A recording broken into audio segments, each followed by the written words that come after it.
Welcome to Locked Up 365. If you're new to my channel and you like all jail-related content, hit that like and subscribe, and I'll keep you updated on all things jail-related.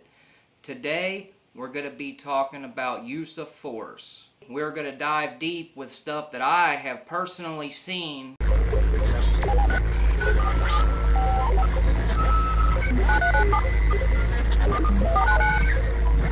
Okay, let's jump straight into it. If there's somebody that's drunk and they're being real rowdy or something like that, or maybe just the CO just don't like you because you're giving him a hard time or whatever the situation might be, the first thing they do is they take you to the hole. There's no cameras inside the cells in any of the holes that I've ever been in. Now there is cameras in the hallways, but not in the actual cells. So that's what they do. They take you to the hole because if something pops off, they don't want that stuff being on camera. One of the things that I've seen the correctional officers do to inmates is that they'll either throw them in a turtle suit for days, and them turtle suits are cold, even though they're not suicidal or anything like that. They do it just out of fun. They think it's a game, messing with people's lives. If you don't know what a turtle suit is, it kind of makes you look like a Ninja Turtle.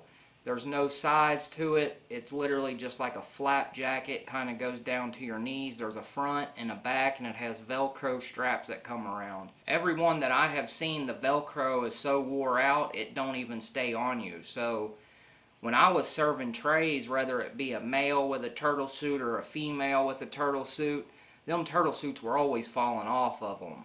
And if you've never been in a hole in a county jail, the hole is freezing. They keep it so cold in there because they want you underneath your cover. They don't want you moving around too much. Once they take you to the hole, it's fair game. You're about to get your head wore out. I've literally watched them put inmates in there and literally just go in and two guards hold them down and one just beat the crap out of them. Those correctional officers will even go as far as to put people in a chair. Now the chair, it literally straps you down. It's like a wheelchair with straps on it. They can strap your arms, your legs, and they can even strap your forehead back to this chair so you cannot move at all. They will put people in those chairs and literally just sit there and punch them over and over and over. Like, it's fun for them. They get off on this stuff.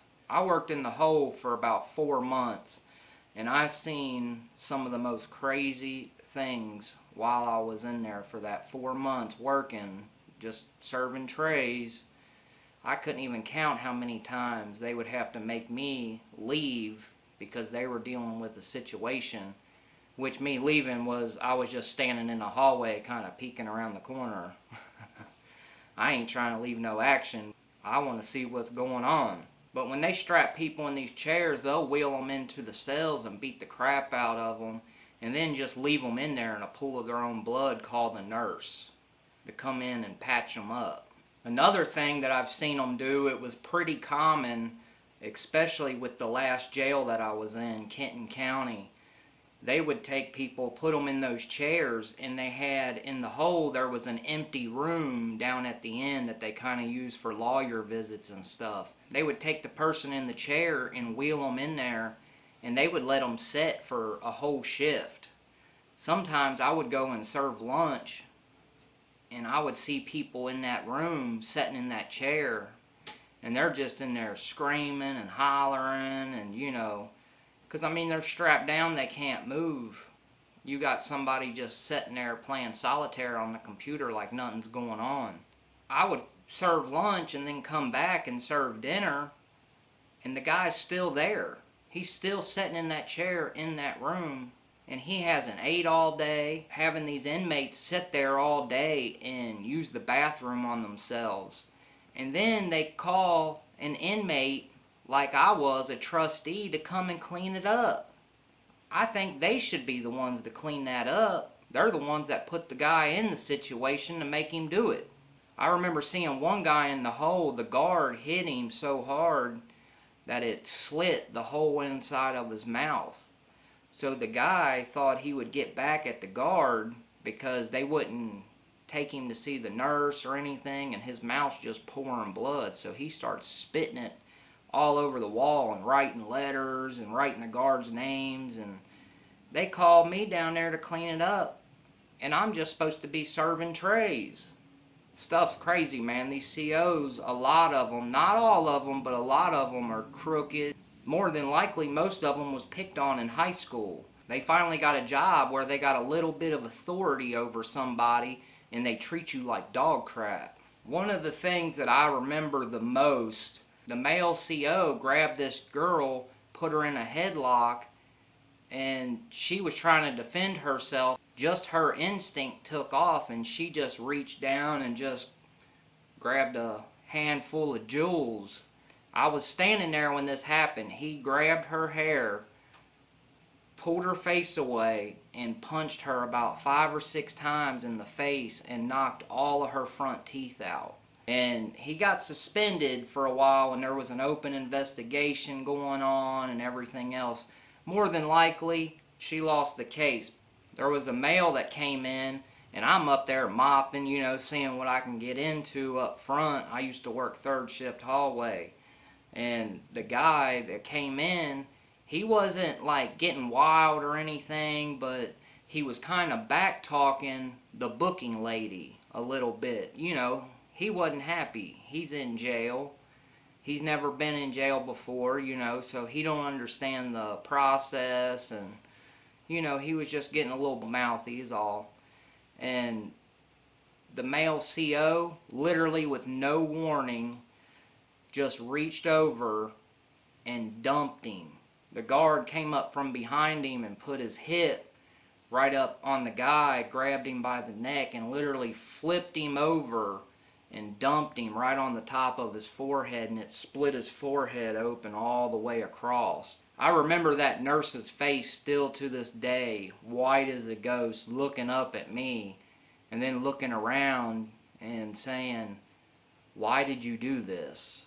And it was all over nothing. Over the guy just giving her a little lip because he's in a bad situation and he don't feel like answering questions. Me, that was extreme use of force. It should not have happened. The most common things that I've seen with use of force was the correctional officers telling us that we had to spit in people's food.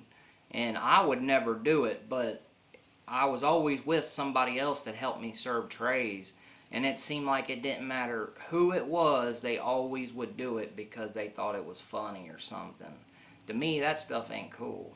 Or the guard would just do it himself. If a correctional officer does not like you in jail, I would be very hesitant about the food, but if you're going to be in there for a while, you ain't got no choice but to eat it. On many occasions, the correctional officer would count. If he didn't like somebody that was in the 10th hole down, he would count 10 trays and take that tray, and he'd take a bite of their cookie, and he'd make us take half of their portion out. They're literally in there starving, some of these people, because they don't like them.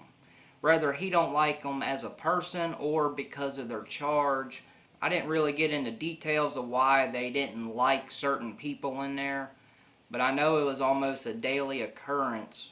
The biggest use of force that they used on me was when I was new to the hallway.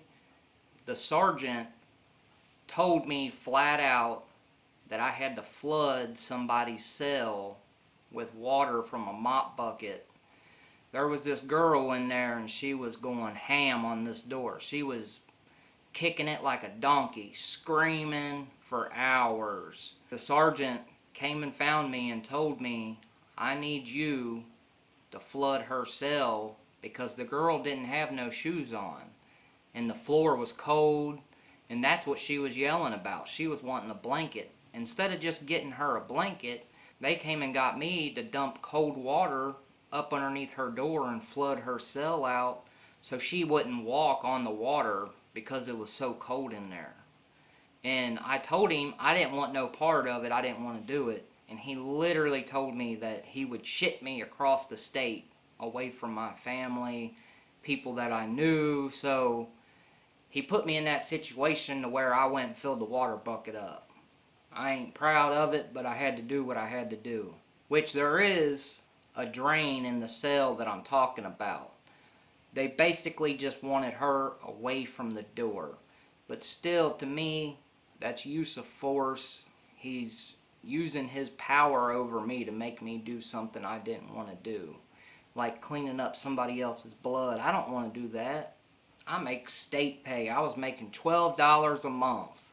And you got me cleaning up blood and flooding cells and everything else. You never know what these crazy COs will do, man. They'll do whatever they want when they want because they have that power. They feel like gods when they walk through them doors. The best advice I could give you is if you ever go to jail, don't get lippy, just do what they say, and more than likely, none of this will happen to you.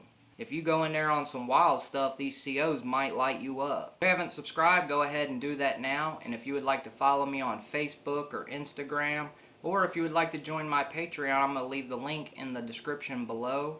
And if anybody has any recommendations on videos they would like to see in the future, please just leave it in the comments and we'll make that happen for you. Thanks for watching Locked Up 365.